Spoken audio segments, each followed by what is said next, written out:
Beneath the stage lights of San Francisco, a rock god was born. But behind the makeup and screaming fans lies a dark history spanning millennia. Welcome back to the podcast. Today we're diving into episode 5 of our dive into the life, the lore, and the lives of the Brat Prince himself, the Vampire Lestat. Last week we witnessed Lestat break the ancient laws of his kind, stepping into the human spotlight and demanding to be seen. But his music didn't just wake up the mortal world, it resonated deep within the earth, piercing the icy, centuries long slumber of the most dangerous force in the mortal world, an immortal world, has ever seen. In this episode, we're talking about the ultimate consequence of Lestat's vanity, the mother of all vampires, the queen of the damned. Today, we confront Queen Akasha. As her deadly gaze turns toward the new favorite, prodigal son, the entire world hangs in the balance. Is Lestat a revolutionary leader or just another pawn in the queen's devastating new order? Grab your velvet cloaks, turn the lights down, and let's go into the shadows. All right. Here we are. We are here. We have made it to 5 episodes of The Vampire Lestat, and we have arrived in New York. Before we get into our questions, any thoughts on the title, New York? Hey. Other than the fact that it's taking place in New York? Yeah. No. So we're continuing this rock tour. All right, so let's dive into it. I think we've all been kind of thinking about Marius and the train wreck that is Armand, and we'll circle around to that weasel / gremlin later. So our first question is, so Marius rescues Lestat from an 80-year-old dirt nap and forces him to look after those who must be kept. What did you think of the visual presentation of a calcified Akasha and Kill?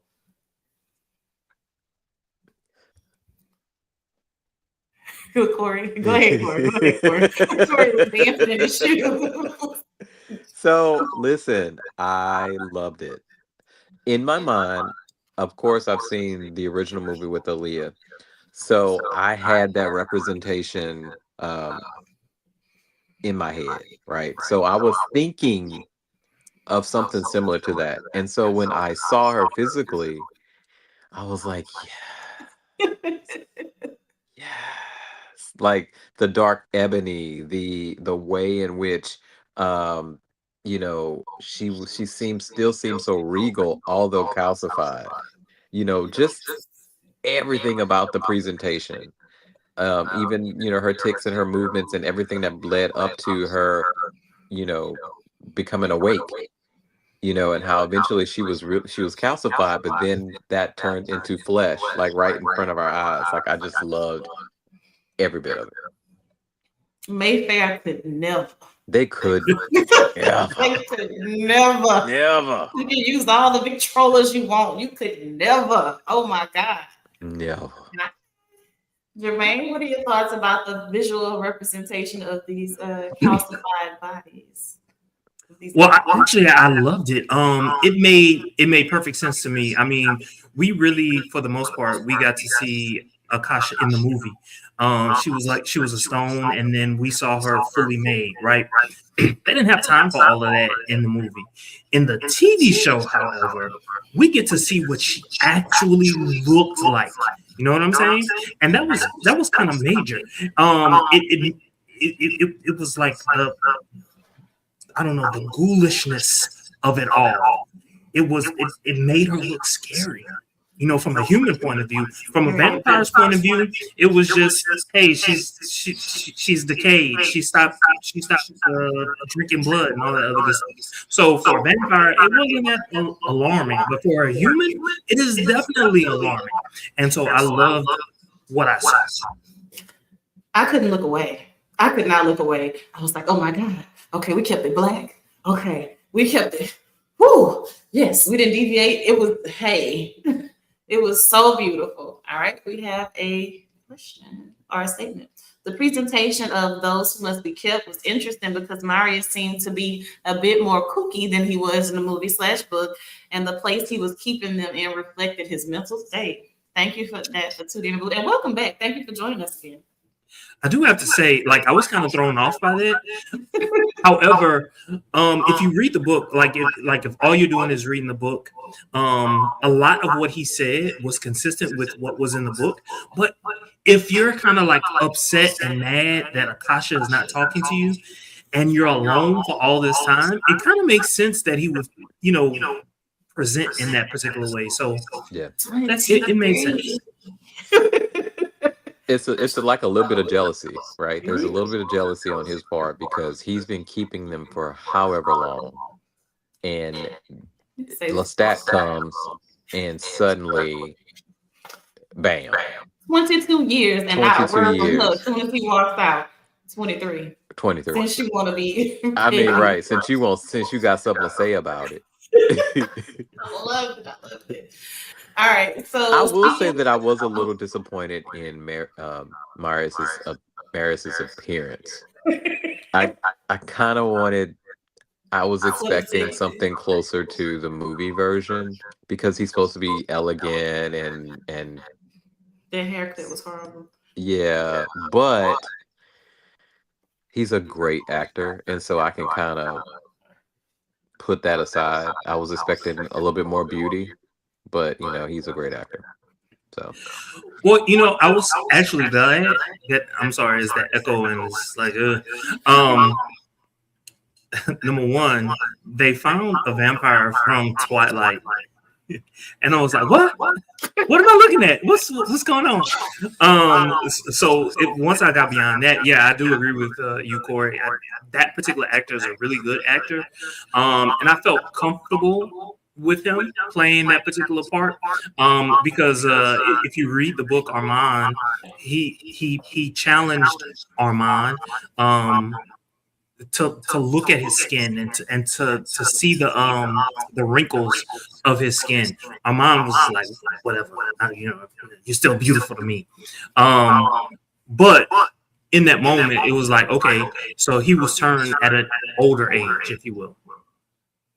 All right. Tootie in the Boot says it was a bit dusty in there, but Akasha was still serving looks. Period. All right. So speaking of jealousy in our new keeper, so it's revealed that Akasha specifically handpicked Lestat to be the new keeper.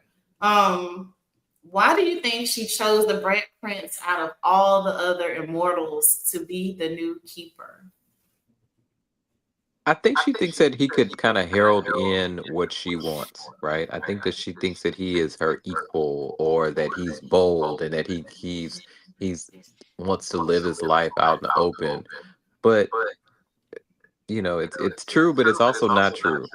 I mean, in my personal opinion, I think the whole Vampire Lestat is a attempt by him to kind of deal with his demons, so to speak. And I think it's a piece of who he is on his journey to eventually become the quote unquote prince, right? I think that she likes a part of him that, yes, is a part of him, but ultimately is not totally who he is. I think she just likes that presentation. So Lestat is a killer. She likes the fact that he likes to kill. And that's exactly what she wants. She also likes the fact that he has a conscience. Mm-hmm. And so those two things appeal to her. And so that is why she chose Lestat.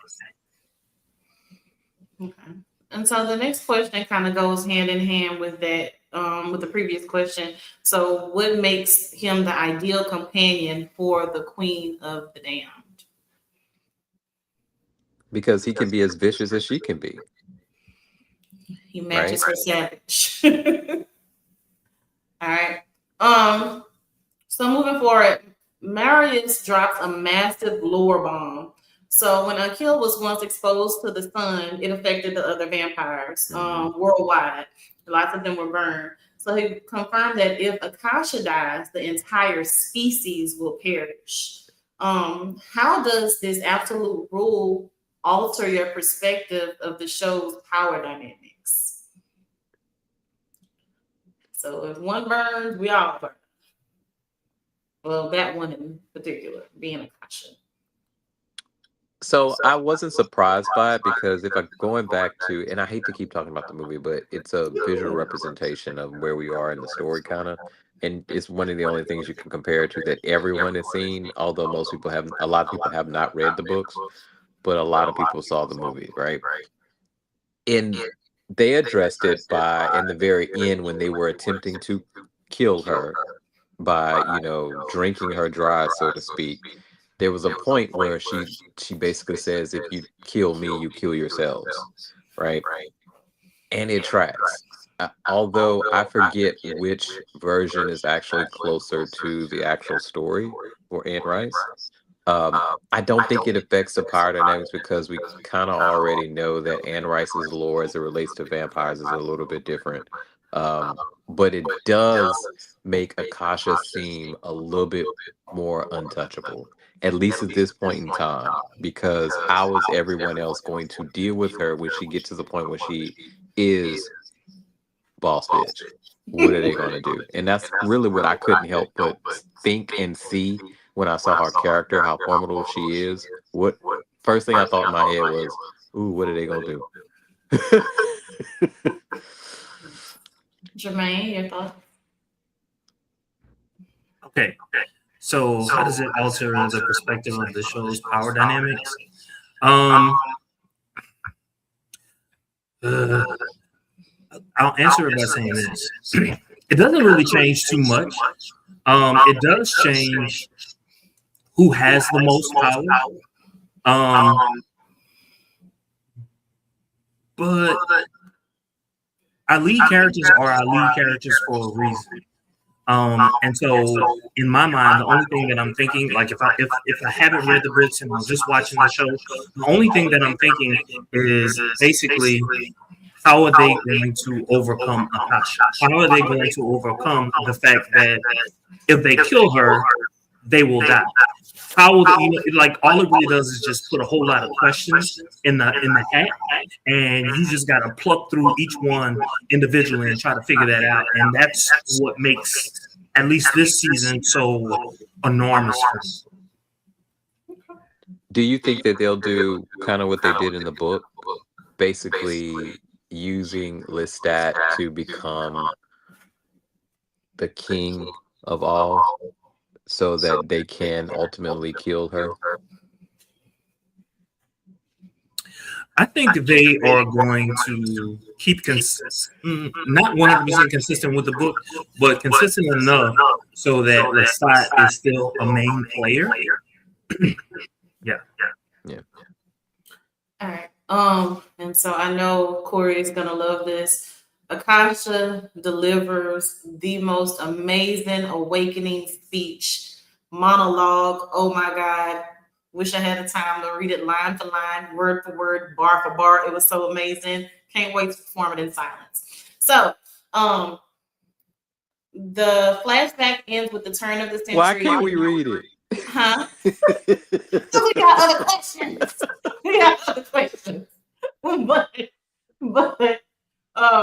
the flashback ends with the turn of the century in the 1900s with Akasha breaking her slumber, drinking from Lestat, and delivering an intense monologue. So how did you interpret her flow of thoughts? What does her rage against the oppression of women signal for the future of the series? Yeah, he's like, why can't we read the whole monologue? It's gonna take 12 minutes. I am the answer. I am the answer. Boom. You can sum it up with that. The flow of thoughts is crazy. So for me, the flow of thoughts really is kind of almost like a newborn, just kind of waking up fully after kind of digesting information, kind of happenstance in a just kind of almost like it's on the back burner, so to speak, right? Just processing. And then when she fully is kind of really in her moment and really in consciousness, she's all the stuff that's coming at her all at the same time. And she's just like, wait, what? why is this and why is this and why are these things happening and what's going on?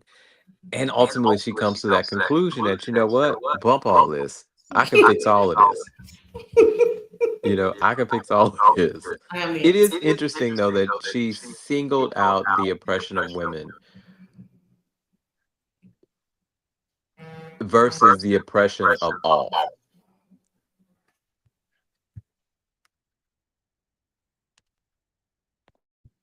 say more. Say more. So meaning that I think that equally, just as we're talking about the oppression of women, I think that there a case could have been made for the writers for her to use that monologue to where she's talking about oppression of people as a whole by by the human species, which would kind of basically kind of lead us to the point where she's eventually going to go, try to make more vampires and, subjugate everyone, I think. Unless I had that completely wrong. Jermaine. Okay, so what's this question? How did you against the oppression of women signal for? Okay, so yeah, so her entire speech, like if you like really dig into the speech itself, what she's basically saying is, number one, she's questioning all of these different things. Why do I have to basically take a step back? Why do I have to put my head down? Why does my voice have to be lilted? Why? Why are all these things? Basically, what she's doing is she's basically saying society is fucked up, and especially fucked up when it comes to women. But hold up, wait a minute. I can address these things. I have the power. I have the ability to address these things. Okay.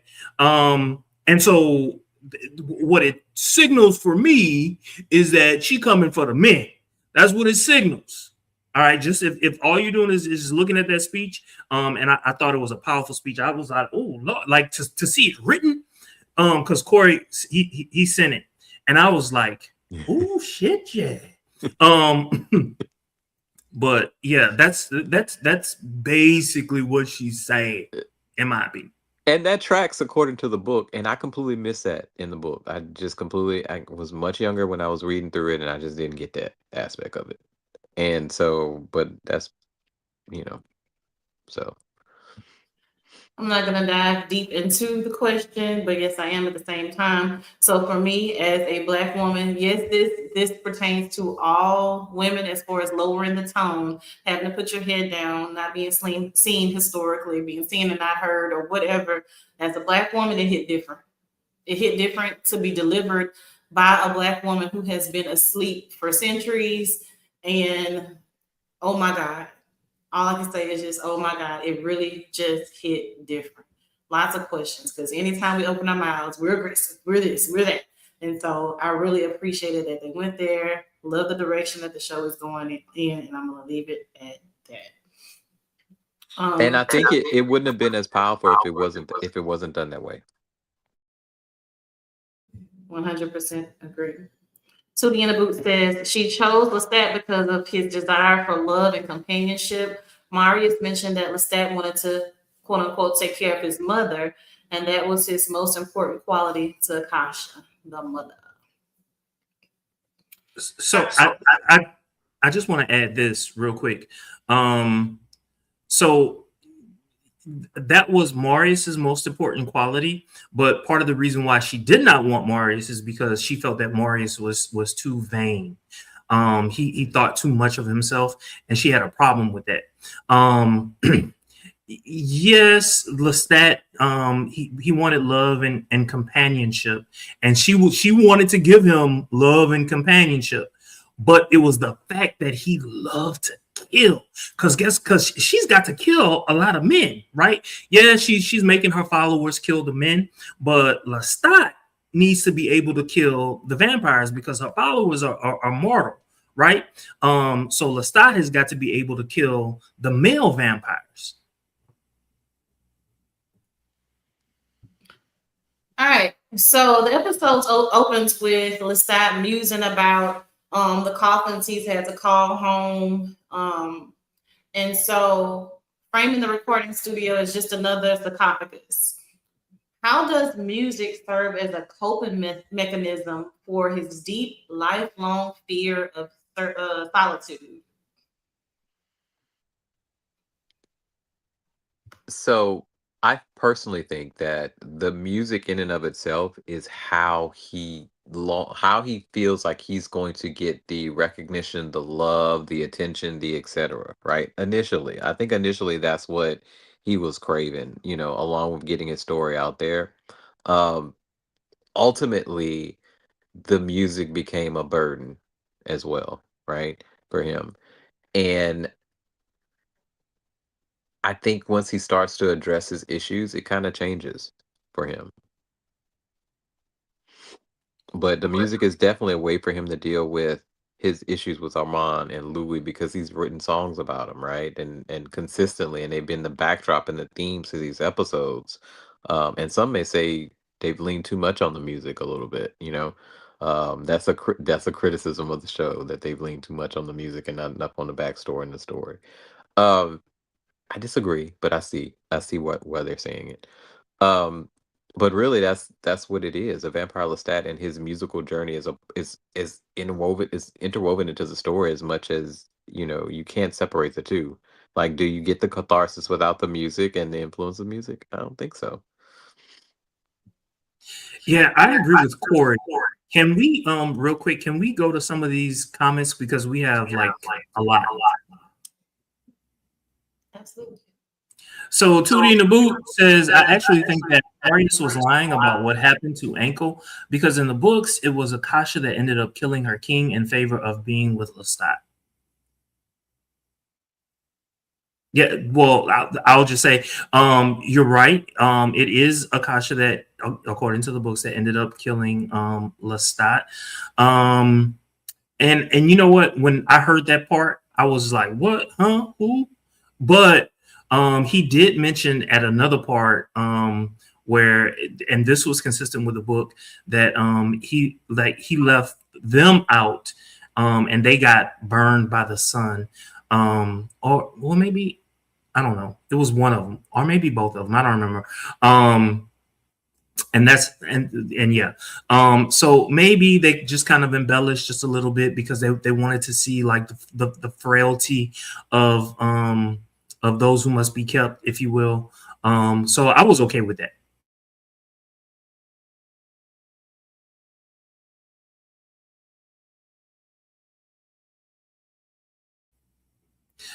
Tootie also says, I think in the show that part happened earlier because, like y'all said, she asked for Lestat to be retrieved specifically.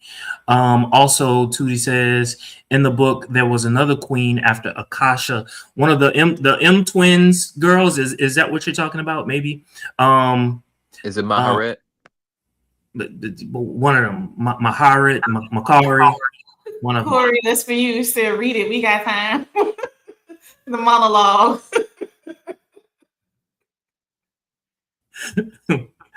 uh, why is it? Oh yeah, my bad. I was trying to skip those. That monologue was foreshadowing for sure, and it was absolutely transcendent. Yeah. Akasha messing with y'all lives according to the first Awakened Soul Vibes. Okay. Look like you changed your name again. All right. Books, Girls, and Purrs says, yes. Did you notice how Queen said, I am the night, paralleling Louis saying at the end of season 2, I own the night. Yeah. We got some hearts. We got other comments. Music is the only companion that's never left him and kept him company in his darkest hours. That's why he turns to it so often. Yes, agreeing with Corey. And Makari was the second Queen of the Damned. Thank y'all so much. We love y'all in the comments. We appreciate it. Oh my God.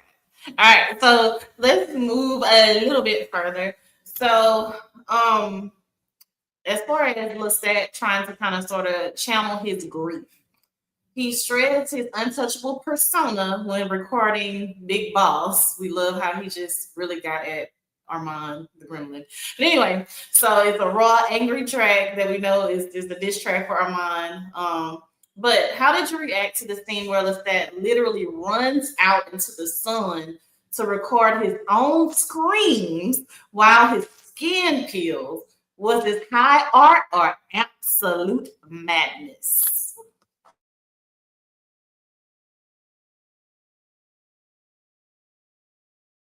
Okay, I'll go. Corey didn't. Corey didn't go. I thought of it as high art. I thought it was cool to watch. Could you say that it was madness? Yes, someone could argue that it's madness. But I mean, you know what? What true talent, what true artist isn't just a little bit crazy? You know what I'm saying? So yeah, but I think it's high art. It is absolute madness, but we love it. I am the answer. I agree with both of you. It was absolute madness, but it was also art.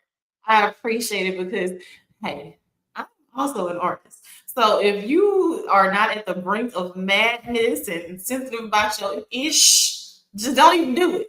Just don't even do it. So I appreciated it. And so my thing is also, I'm taking it a step further. He is requiring a lot of his band, right? He's requiring a lot of them. They are stuck in this studio slash sarcophagus to record this freaking album, right? I'm willing, a person of the night, to go into the sunlight, peel off my freaking skin, turn into ash partially to get the shit right. To me, that was just great leadership and great artistry all at the same time. It just was, because I'm not just doing this to you. I'm going to put my body and myself on the brink of complete destruction to get it right. So I loved it. All right. Sudina Boo says Lestat was self-harming, not just for art, but because he's still holding on to feelings of guilt regarding what happened to Nikki and Claudio. Oh, 100%.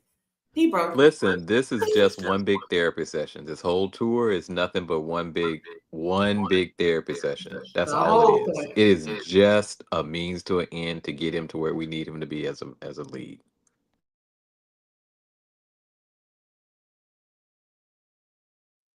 So Blizzard Girls and Purse says Akasha said, "Men are the problem, and I'm the solution." Yeah, baby. But we like men. We love men. We love the boys. We love the boys. We love the boys. It's okay, Kasha. It's gonna be okay. Who hurt you, baby? What are we gonna be? What are we gonna do? All right. So Lestat brutally tells his guitarist Larry that he represents his fragility before instructing the band to kill me savagely. Is Lestat's perfectionism an expression of genuine artistic genius, or is it just toxic, unchecked manipulation of the mortals around him?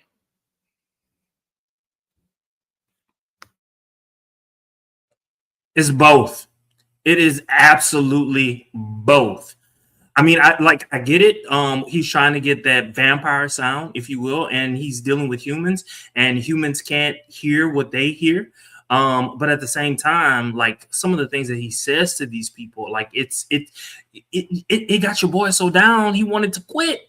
Like, you know what I'm saying? Like it's a lot and it's heavy. So much so that the other members of the band were like, "Look, turn me, make me a vampire.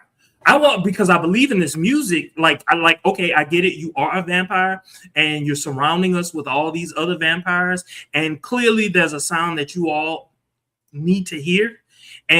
But you know what? There was this one part where somebody was just like, I forget what the actual words were, but it's the people in the band started singing this. And somebody asked, "What does it mean? Make more, make more, make more." So it's clear, like they don't really understand what he's ultimately driving towards. But they love the music so much, so they're willing to withstand everything that he's throwing at them because they love this music. So to me, it's both. I 100% agree.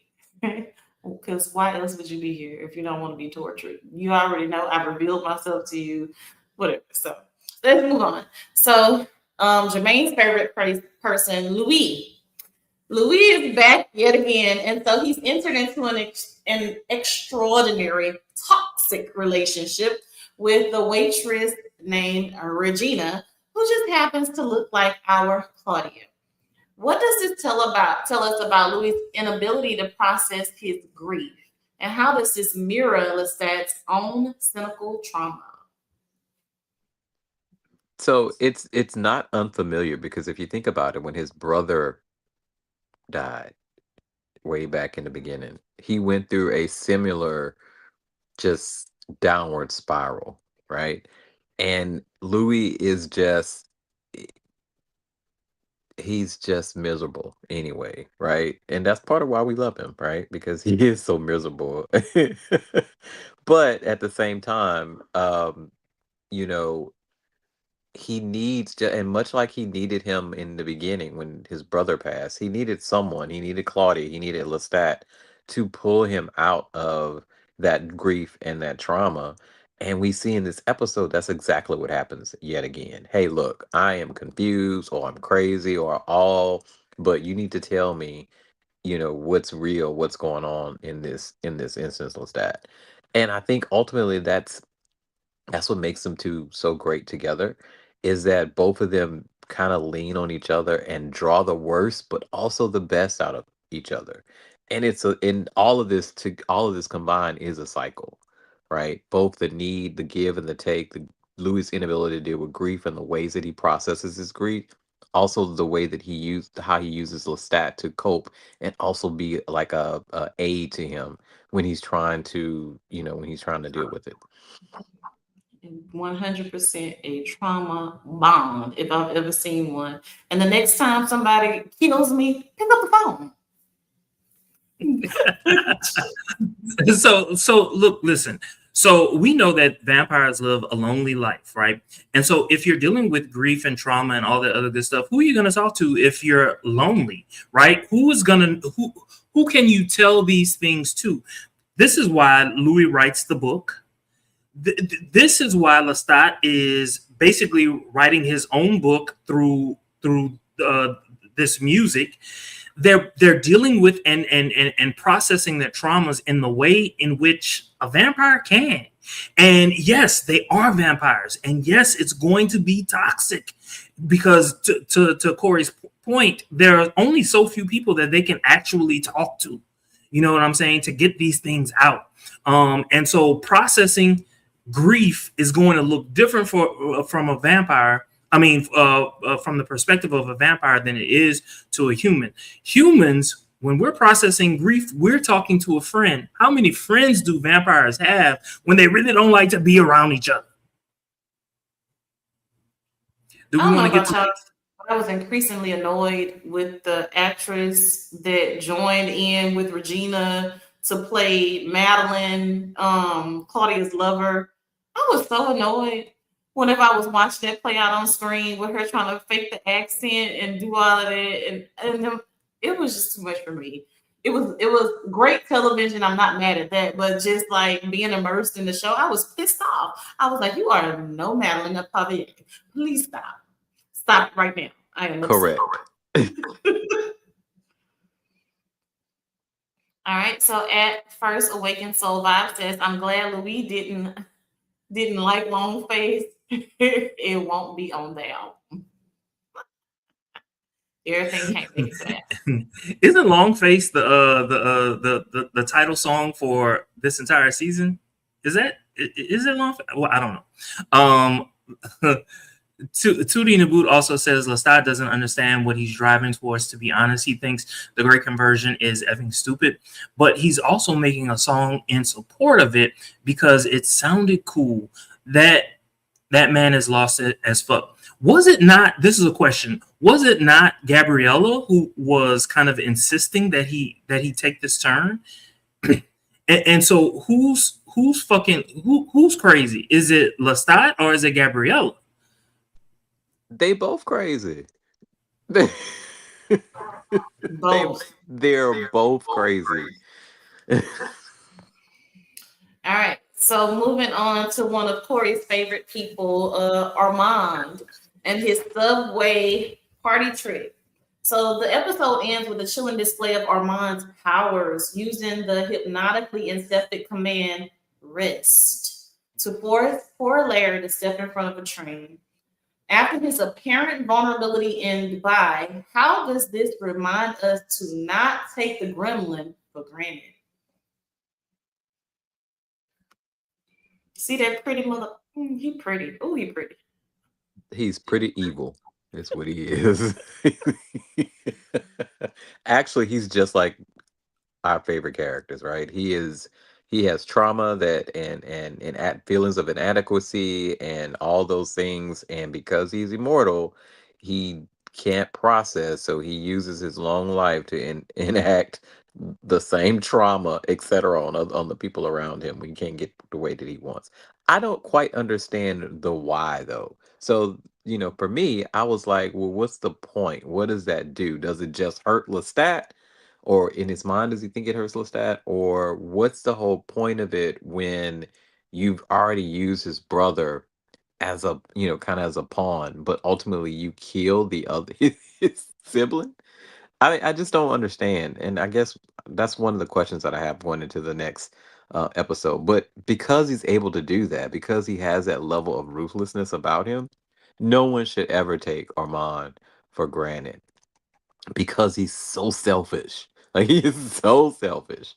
Um, but is a character that you love to hate.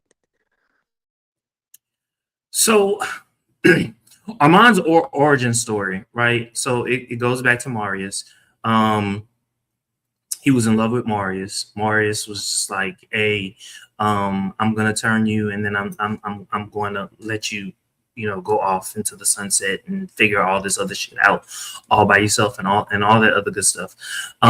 So at the end of the day, Armand wants love. He wants to be in love with someone. He knows he can't be in love with or at least he feels he can't be in love with his fledgling because eventually his fledgling is going to leave him, which is part of the reason why Armand, up until that point, had not turned anyone.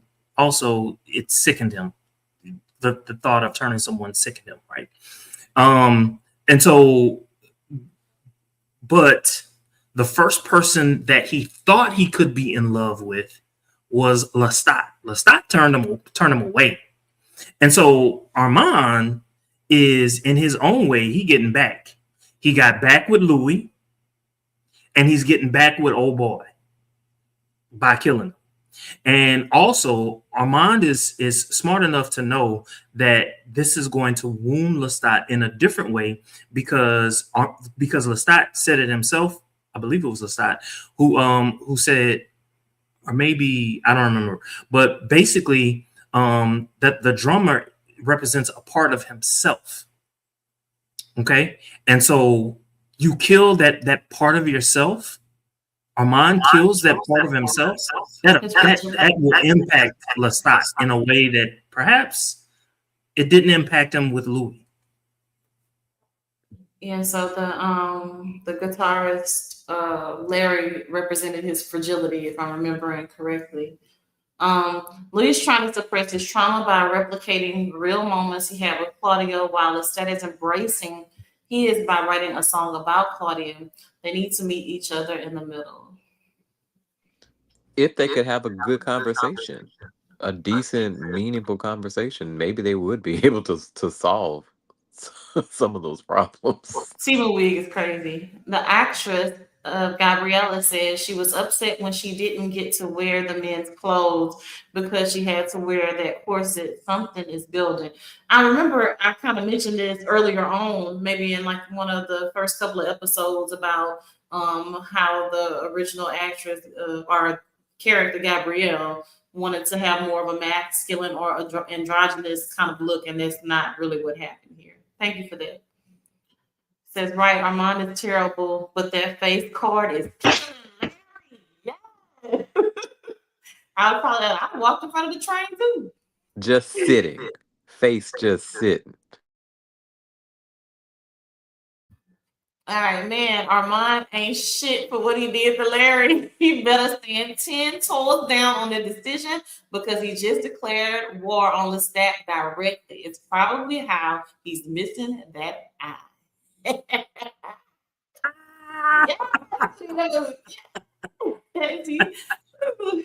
Oh, it was it was a mother.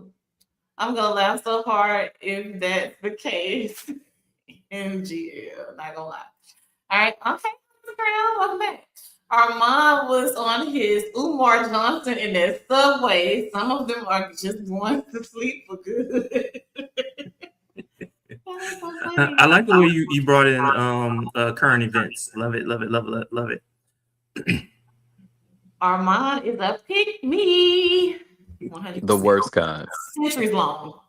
Lestat remains Armand's greatest addiction. He's everybody's addiction. Newsflash, we all love Lestat.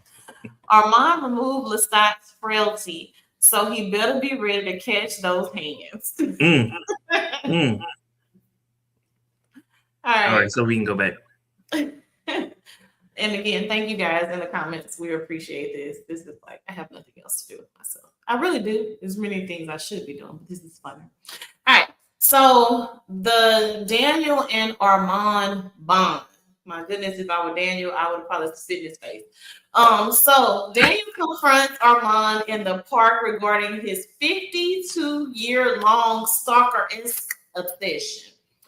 Armand counters by offering to make Daniel his fledgling so they can walk in the sun together. Do you believe Armand's pitch is rooted in love, or is it a calculated counter move against Lestat? I think it's both. I think that it is ultimately Armand thinking, hey, maybe I can finally find love. Oh, but by the way, if I could fuck over Lestat in any kind of way, let me do that too. You know, I mean, ultimately, I really think that that's what it is. And to me, it's not so much that he was so in love with Lestat and all the things. I think it's the rejection by Lestat is which is the root cause of all of this. And ultimately, Louis and Lestat's connection that even his attempts at affection and love couldn't, couldn't, compete with, basically.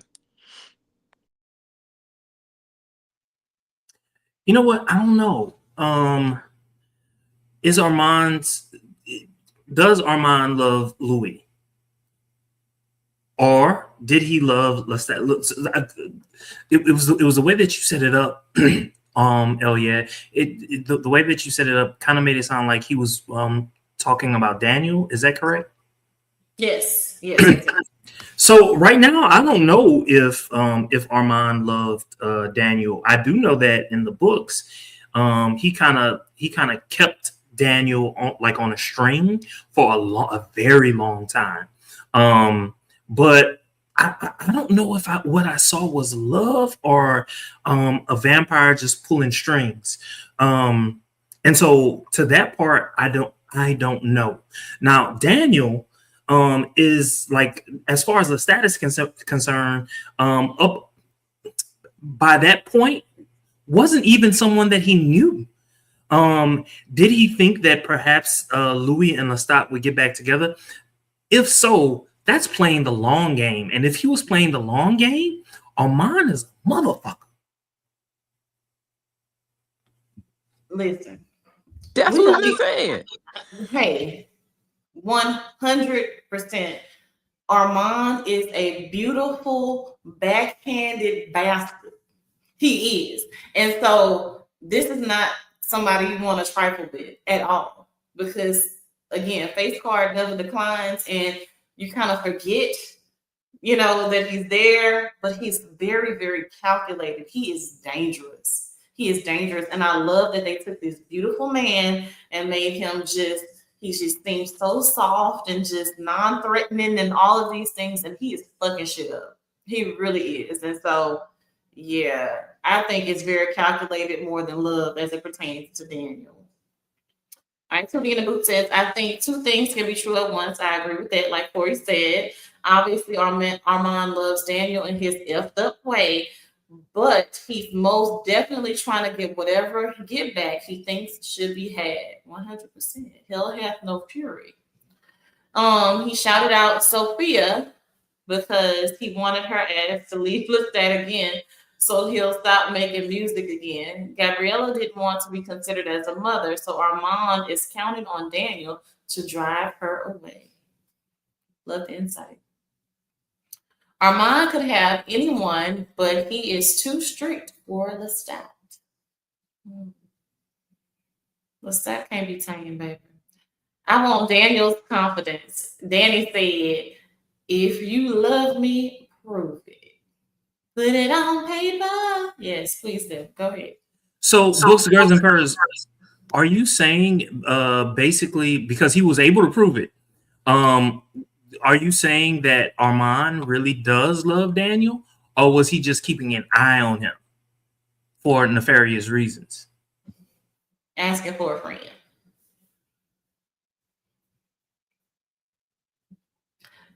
All right. And so while we are waiting on other comments, a couple more questions. So, Armand teases Daniel with a massive secret about Lestat's traveling companion, quote unquote, Sophia, who's really Lestat's mom. How will Daniel use this explosive information in his ongoing documentation of Lestat's life? How's he gonna use it? Boy, when Daniel, Daniel does that two step. He'll ask one question, get Lestat to be thinking about one thing, and then boom, he'll come with that question, and Lestat will be enraged. Either he'll be enraged or he'll be like, "Yeah, I fuck up." I think he's gonna be, yeah, you know, and go into some sort of explanation about how it doesn't matter because they're immortal or something like that. Or he gonna pull another parlor trick on you and tell you all of the truth, and it ain't gonna matter because nobody else gonna hear it. All right. So Tootie also says the timing is just off. He waited 2 years to come around Daniel. And the moment that his fledgling teams up with the Brat Prince, Armand comes running. Suspicious is Armand's middle name. Thanks. I think it's both. Excuse me. This is from Books, Girls, and Purrs. I think it's both. Armand is always playing with several plots in his pocket. Yes. Marius called him out on that at one point in the book Armand.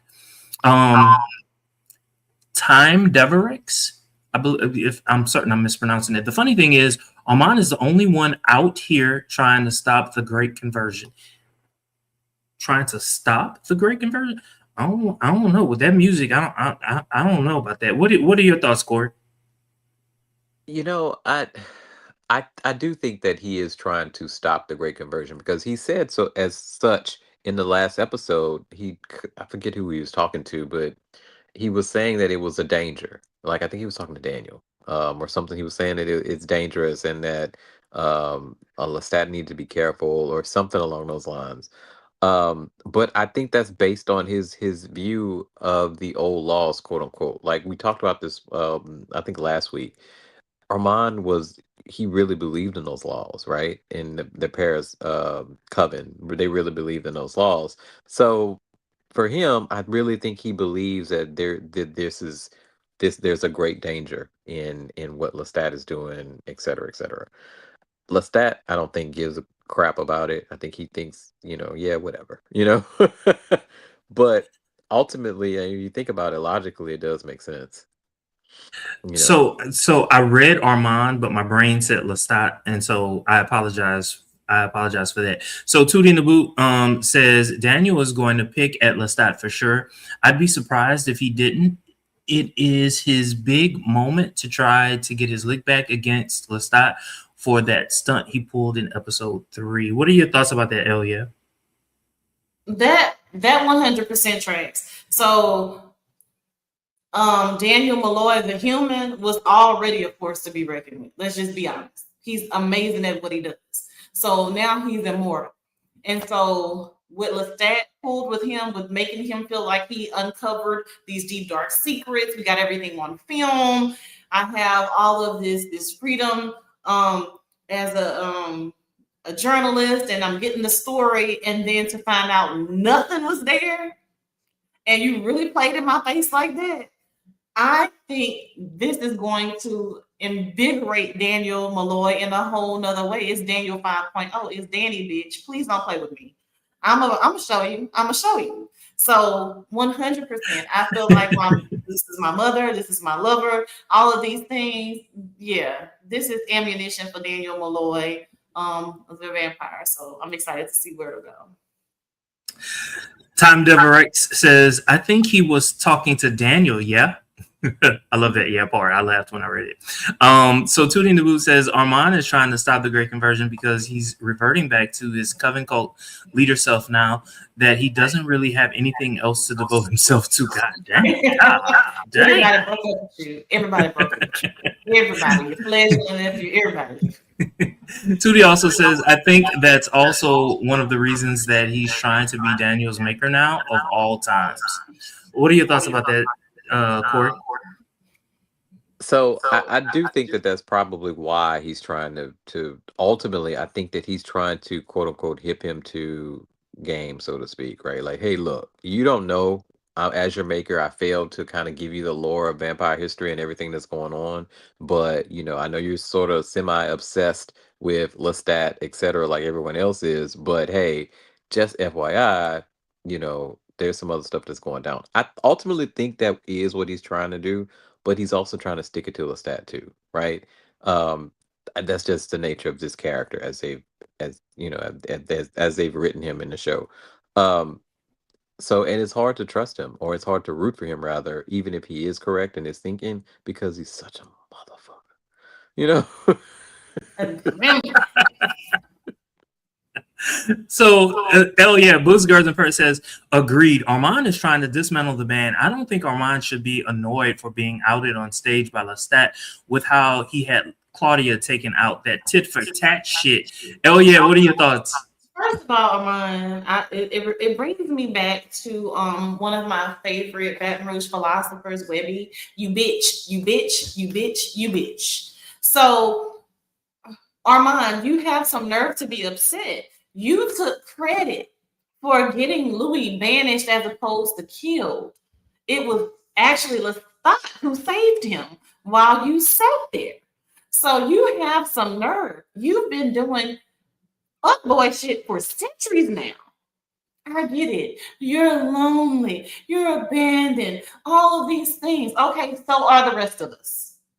Figure your stuff out. Make an album. Make a bitch. Fuck a bitch. Whatever you want to do. But all of this, you got to chill out, Armand.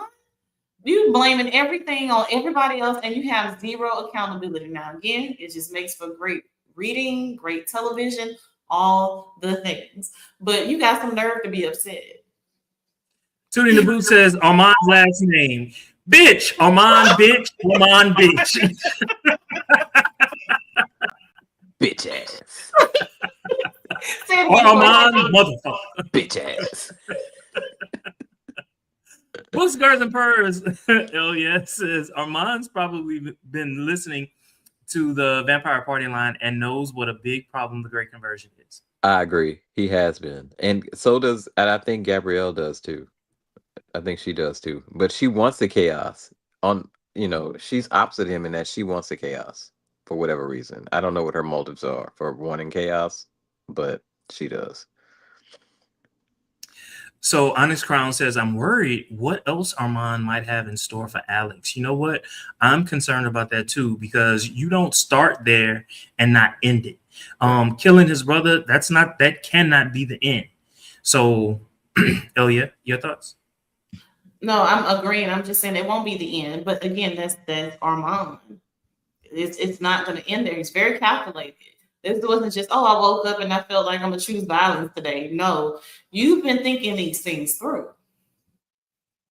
It kind of looked like too in the end of the episode that that the band members are turned. So how do we think that's going to play out with once they find out that Larry's dead. Like, I mean, Larry's dead, well, I don't know. I'm just so curious to see what's next in this whole, because this is a deviation from the story that we know, and maybe it's just kind of added story for our benefit. But I mean, I'm just so curious. Like, I don't what happens? Like, are they just going to be made to be killed by the end of the season, or what? Or what? That's a fair question. That is a fair question. I'm hoping that if they do go in the direction of actually making them, that they can use them. Um, because I think the show's done well. But I'm absolutely not certain. I'm not sure where this is going because to me, the whole point with Lestat keeping them human was for a reason. They still had that vulnerability, and he even told them, like, hey, this is not what you want. Let me invite you into what this looks like. And then them offering themselves up, in spite of knowing all that information, just spoke to their loyalty. And again, just whatever, to the music, to the band, to the cause. So I'm wondering, did they turn them or did they keep them human? I don't know. I absolutely don't know. So I'm curious to see where it's going to go over these next two episodes. I would much prefer that Sam and or Gabriella turn the band members if they are going to be turned. I wouldn't want Lestat to turn them.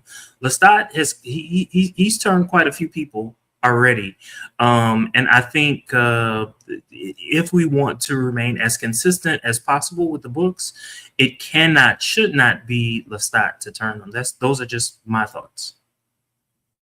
I agree, and the way that they showed Gabrielle kind of baring her teeth, I think she probably is the one that turns him. But isn't that also inconsistent with the books too, though? Well, either way they do it, it's kind of going to have some inconsistencies. But I agree with you. The bigger inconsistency would be if Lestat turned him, not necessarily if Gabrielle did it, or even oh boy from the Paris Coven. Like it that's not too much of a deviation because of who those characters are.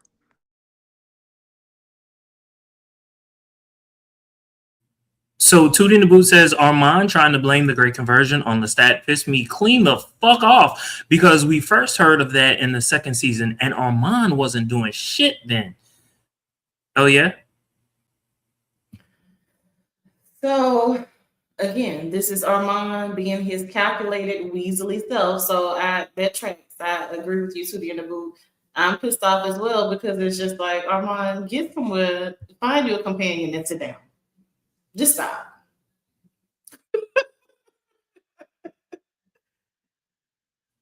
So L Star's app says that's what I don't get about turning the band. They will be newborns. So they still won't understand the loneliness the vampires feel still. Tootie in the Boot also says, I don't think Lestat will turn TC. He did call her drums his heart. What are your thoughts about that, Corey? I he does call her that, but I don't know. Like that, like again, it's such a deviation from the source material that I'm just kind of like, I wonder. Um, and that's okay, right? It's okay. They can do that because this is an adaptation, right? So I think it would make the most sense if somebody else did it, like you said. But ultimately, with the way that he kind of singled her out, I could totally see she being the one. But why not? Why wouldn't one vampire just you know turn them all? Or maybe each one takes one because there were three vampires in the room, right? I could see that happening as well. So Tootie in the Boot says the band wanted to elevate their musicianship by turning into vampires. They are dedicated to nothing else, and that's why Lestat has stuck with them for so long. Elia is shaking her head. So I'm gonna go next to Time Deverex. I took it as they turned the band so they could hear and play the sounds they needed to reach more vampires with the music. Onyx Crown says, and remember the Magnus hallucination mentioned a drummer at Lestat's long table. Hmm. Corey? So it did, and I think again, I think that I would love. So one of the things that one of the only issues that I have with the show is that there's so few vampires outside of the circle of people, right? And and I just think back to some other iterations of this media where there have been other vampires around, even in the Queen of the Damn movie, although they introduced all those characters way too soon. There was more vampires that were around, and I just think that we see too few of them. And I'll, hey, more madness, and it's great. So I want it to happen. I'm just curious how it's going to happen.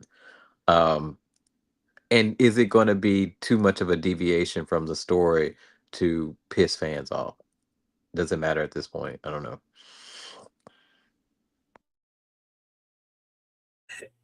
You left us with an excellent question, Corey. I don't know. Will it piss fans off if Lestat turns more people, or if any of them are turned? Um, Sound off on that. Oh yeah. Um, make more, make more, make more. Um, so as far as the drummer being mentioned at Lestat's long table, I don't think anything is haphazardly just thrown into the script as it pertains to this show. This is not Mayfair. This is the Vampire Lestat.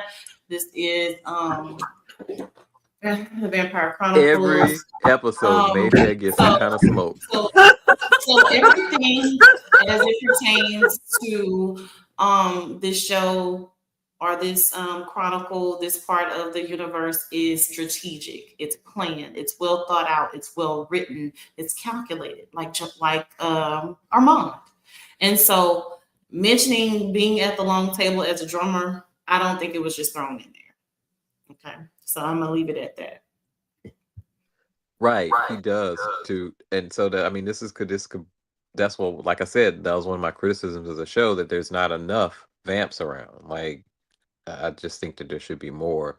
And so maybe this is, you know, They could be setting it up to maybe leave room to have the show go on for more than 3 or 4 seasons. I don't know. It's already, in my opinion, outrunning Mayfair, as I've so modestly stated several times. Um, any other comments, Jermaine? All right. So, last question is around one of my our absolute favorite parts of the entire show, the music. Stained glass eyes. Absolutely beautiful, beautifully composed song. All right, so the original composer rewrote the song from scratch 3 times before reaching the final devastating version. How do you think these sonic revisions mirror Lestat's emotional turmoil as he processed Claudia's death? so kind of back what we said earlier, like the music is a catalyst for the story in the show this season. And so from the very beginning, major plot points in each episode were kind of driven. I mean, it's a familiar formula, right? There's a song they're doing a new show, and hey, here's the song they're working on, there's a song they're previewing in front of an audience that has some direct tie to the story, right? Each one has a different beat. Like the great 80s and early 90s one that they did that kind of detailed his conversion, right? That was a fantastic song. So each one of these songs really kind of is, again, the catalyst and the heart, kind of the heart of the show, if you will. And so when we get to this point, this crescendo, so to speak, right? This pivotal moment in Lestat's life where he finally begins to, or he finally kind of deals with or expresses, I'll say expresses how he truly feels after Claudia's death, and as a result of Claudia's death and everything that went down. I think it's one of the best moments in the show. One of the best moments in the show. Um, and that's really all I got to say about that. Yeah, actually, I agree with Corey, and I don't think it could be said better. So yeah, I agree with him. But the first Awakened Soul vibes says Baby Jinx is still around, but mourning. What are Don't your nobody thoughts care about about Baby that? Jinx, funk ass. Hell yeah, what are your thoughts? I feel like they'll spin the block on it, but I don't feel like we'll probably see it until season 3. Okay, all right. So Tootie says stained glass eyes had me crying so bad. He had to watch her die, and I don't think we've seen everything regarding the trial. Corey, what are your thoughts? So, there are some things that are some pieces that are missing because I remember when we first watched it and we talked about it, I kind of felt like, there was more story that could be told because I felt like they kind of rushed that piece, right? So I am sure there's more plotting, there's more scheming, there's other things that went on behind the scenes that we will kind of find out about, right? I mean, we're gonna be in season 4 before we even see Daniel's turning. So, I totally agree with you. I think that there's definitely more that we can see regarding the trial, and that may kind of give us a little bit of closure to the season, perhaps. But I think the way that they've kind of ended with Claudia fading into the background, I think that may be the end point of this particular piece of that story. I think that we probably won't even see her again m- any more episodes. Maybe we see one more time with Louis, kind of as a final piece, but I think that's it. So Tootie says we may get more info next episode since Yeah, Lestat is not only reconnecting with Louis, but because the preview showed them both going to a witch to talk right. to Ghost Claudia. Hell yeah, I see you. 100% agree, and I think this will be the tie into. I hate to say it, Mayfair, with the witch Merrick, and get a kind of teaser there. So yes, yes, yes, yes, and yes. So I believe in the books, Louis has a thing for Merrick. I think Louis kind of develops a thing for Merrick, or is it Lestat? No, Lestat develops a thing for Rowan, and whatchamacallit develops a thing for Merrick. I'm sure we're not gonna see the Lestat piece, but we may see the Louis thing. Was it Mona? Maybe it was Mona, but I thought it was Merrick. I don't know. I think he turned Mona. Lestat He turned Mona, right? Lestat turned Mona, but Okay. we see that Merrick is a black witch, so I kind of was thinking maybe She was maybe she was it may supposed to be be an mixed race, so yeah. which is still black according to U.S. rules. So the lady that we saw is dark skinned. So I Which don't. is crazy, but It's crazy. So Honest Brown says Lestat did his thing with stained glass eyes. He needed to confront his feelings regarding Claudia to have that needed musical breakthrough. I do agree with that. So Books, Girls, and Purrs says they are really edge.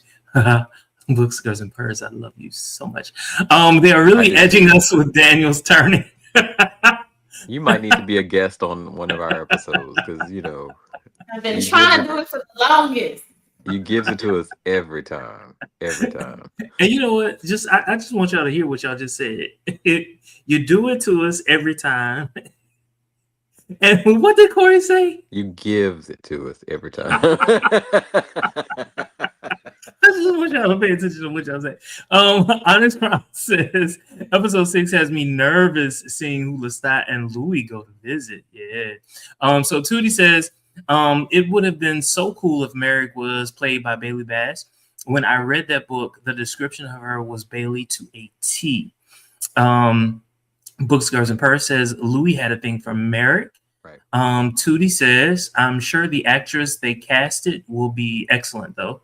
Onyx Crown says, did y'all already talk about Lestat referring to himself as, I'm going to mispronounce it. I'm just going to say, Amel Emo, in Amel, the yeah. beginning of the episode, by the way.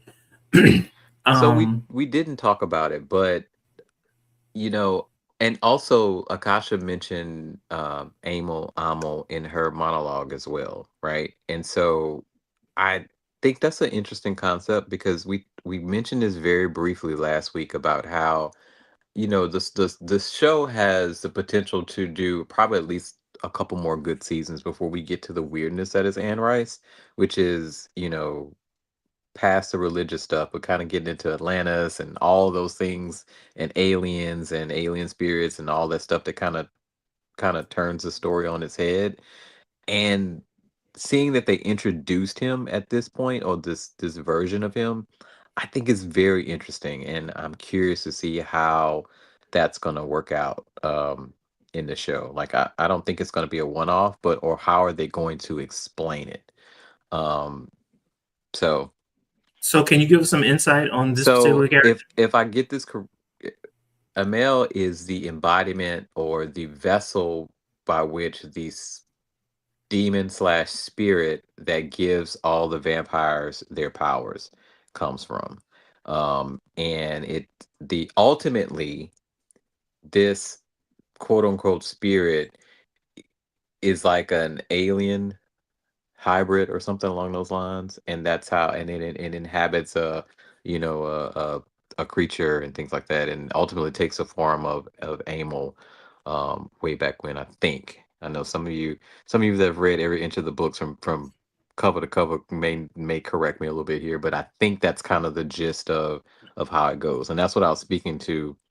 You know, it kind of gets a little weird after. It's great, but it gets a little weird after a certain, certain books. So I'm very interested to see how they where they take this.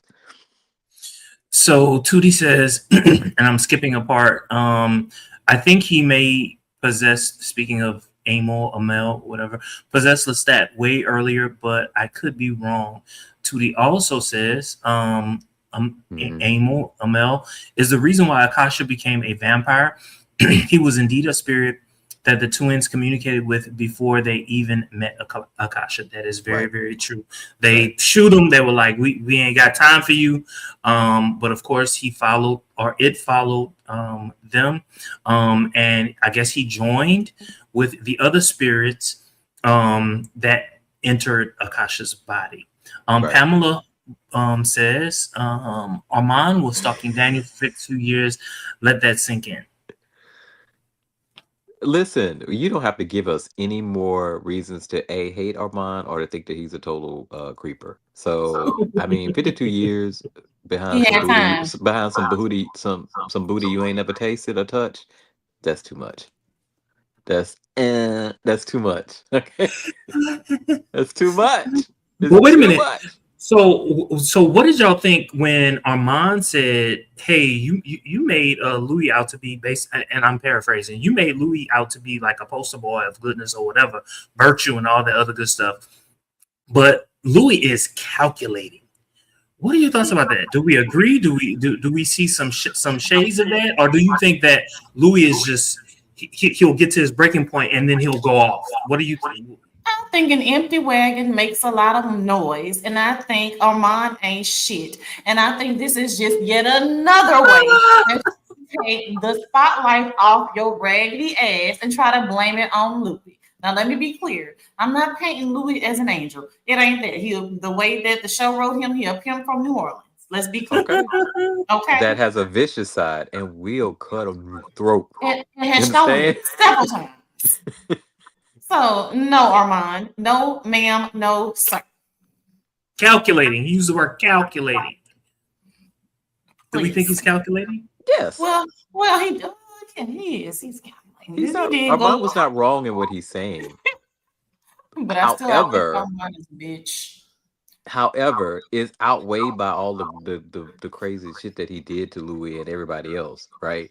It's outweighed by all of that. So it don't matter. Yeah, he calculated, but do you recall all what you did?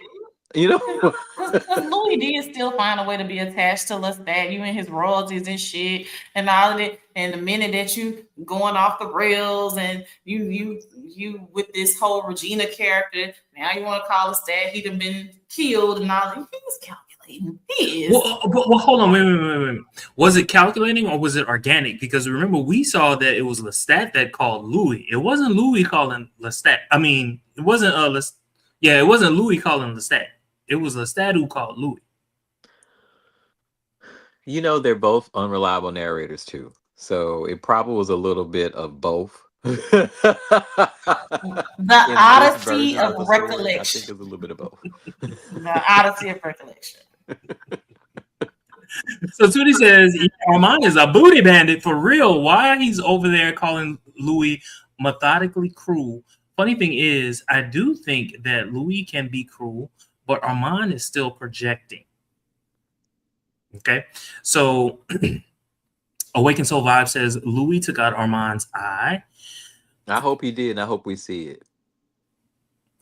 I Books, love girls, the and help we see it. The one eye is crazy. books, Not girls, and even, purse. Huh? not even one lick. Ain't even tasted a lick of that old lollipop, and just follow him around for it. Not the old lollipop. Okay, so listen, this is my point of contention. Although I think the actor playing Daniel is fantastic, I think I would be more invested in their story if he matched Armand. Well, we gotta. Okay, so let's go back to the '70s, right? So that what's the word I'm looking for? But that depiction of Daniel from the '70s, he was hot. Yeah, right, right. And 52 years, for a vampire, okay, yeah, that's gonna happen to your body. I ain't concerned about you. But when I first met you, because like when you get with someone, you think of what they looked like when you first met, Oh right? yeah, yeah. Right. So I ain't too mad at that. So Tootie says Louis texted Lestat and told him that he needed him to come to the diner. And I guess that's in reference to whether or not but at that particular point in time, that is something that only the two of them had in common. Correct. And you know what I'm saying? The only other person that he could have contacted would have been Armand. And do you think Louis would contact Armand? Mm-mm. No, he gonna contact Lestat in my mind. So but Louis had the presence of mind to be like, I'm losing it. And who can I turn to?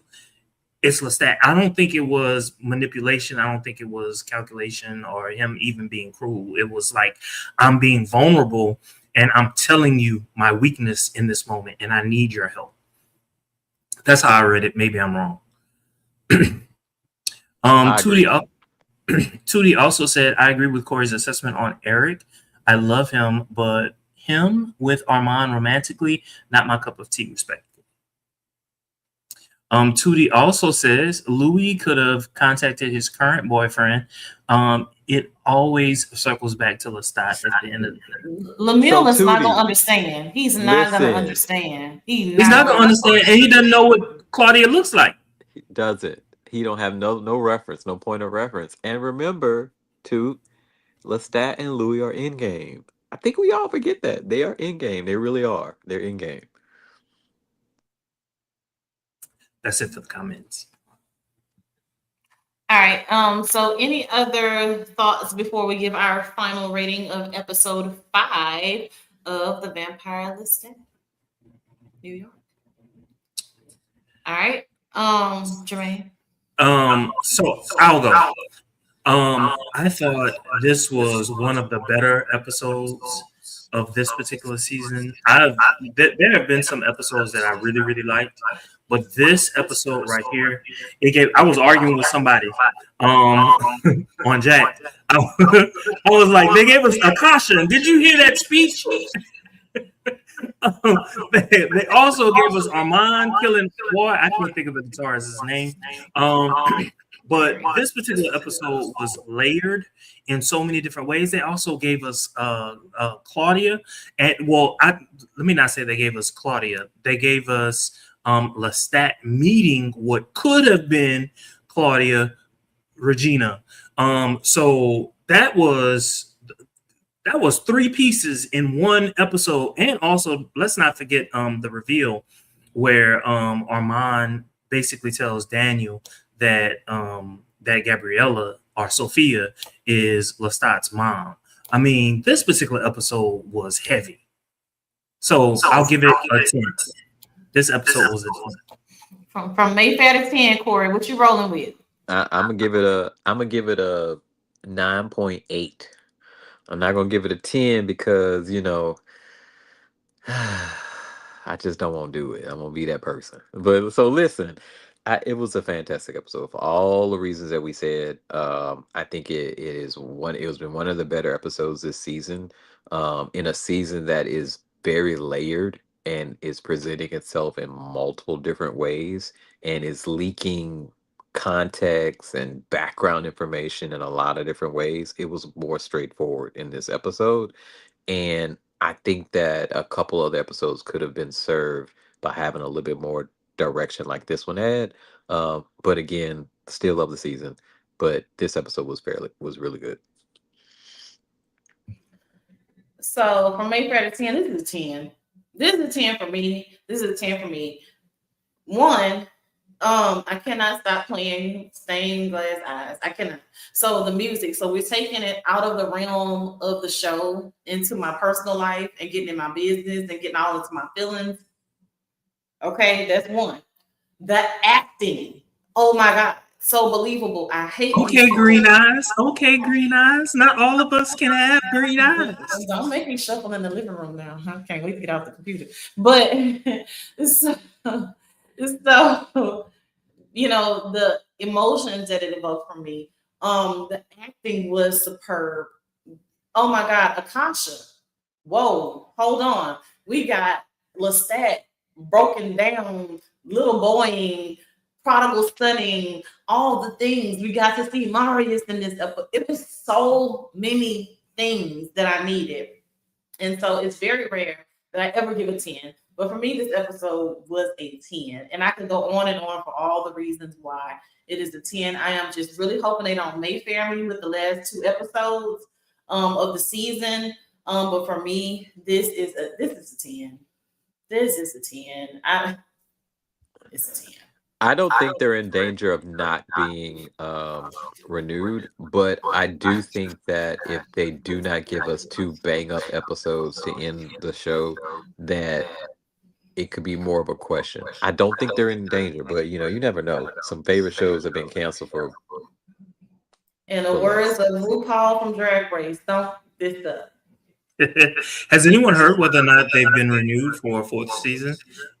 If you have, let us know. So Tootie says Louis has a picture of Claudia. Good point. Good point. But I still think there's something to be said for having known someone yourself. Books of Girls in Purse says, I'll be the man. I'm ready for old man Daniel to show him on who's the real boss. Awaken Soul Live says, Lestat. Oh, I'm sorry. Let me show it. Lestat was his baby daddy. That's why. Also, Tootie gives it a 10, a royal 10, not just a 10, but a royal 10.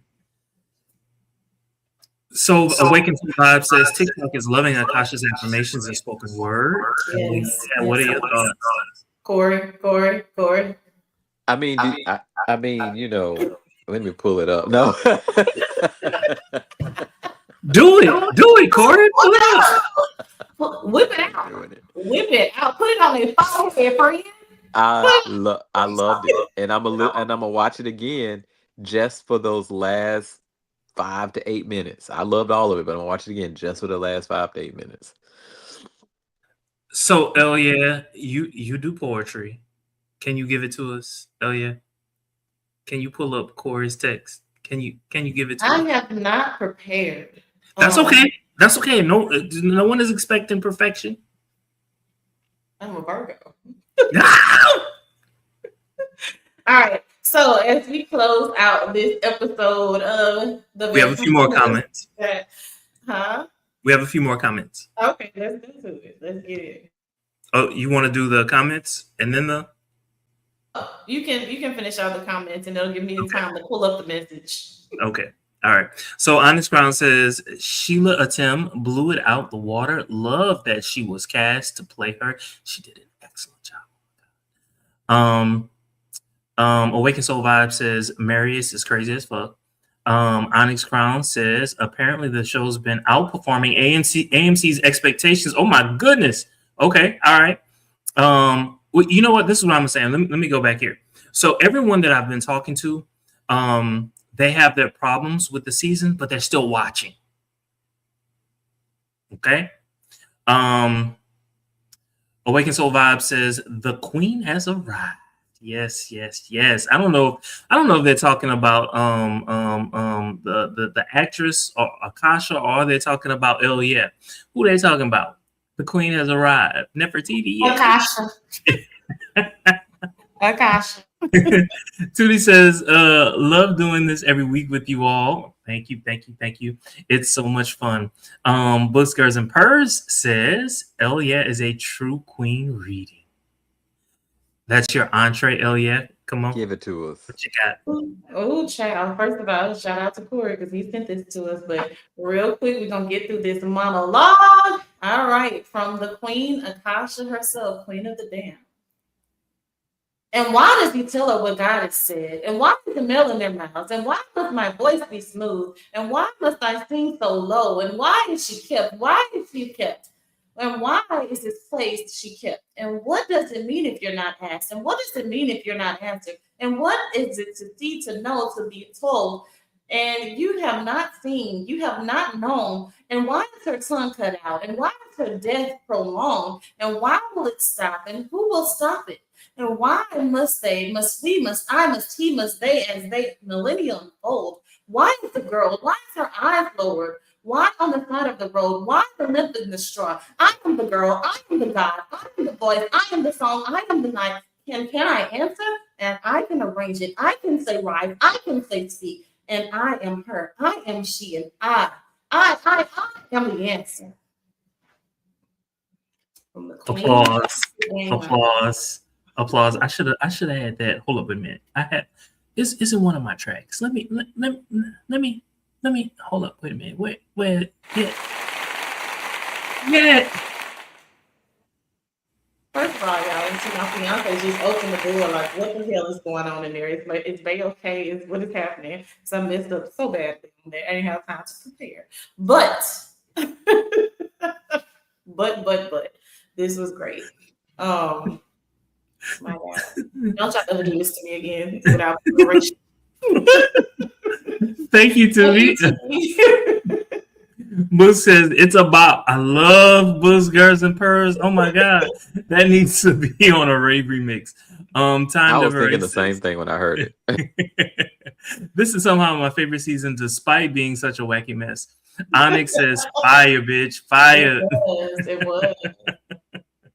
No, I think they're talking about you, Elia. You. Oh, listen. It's look, Akasha. Again, they're talking about you, friend. Look, my friends love me, and y'all are sweet. Don't ever do this again. I'm heartless and I'm sensitive. I need time to prepare. You can't just throw me in the water like that.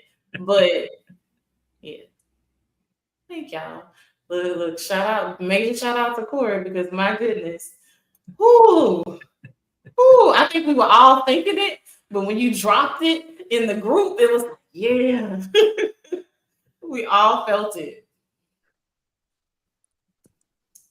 All right, Elia. All right, 2 more episodes left, guys. Thank you so much for showing us love in the comments and engaging with us. So we will see you guys again at 7 sharp Central Standard Time on next Wednesday. 2 more episodes to go. Also, we will be coming at you tomorrow at 7 Central Standard Time for House of the Dragon. Let's see what next steps Rhaenyra has as she is sitting on the Iron Throne. And we're also coming back to you on Sunday after that little rest from Beyond the Gates. So see you guys soon. Don't forget to like, comment, subscribe, and share on all your social media. We've got questions and we know you have answers, so make love to our senses in the comments. Drop them down below.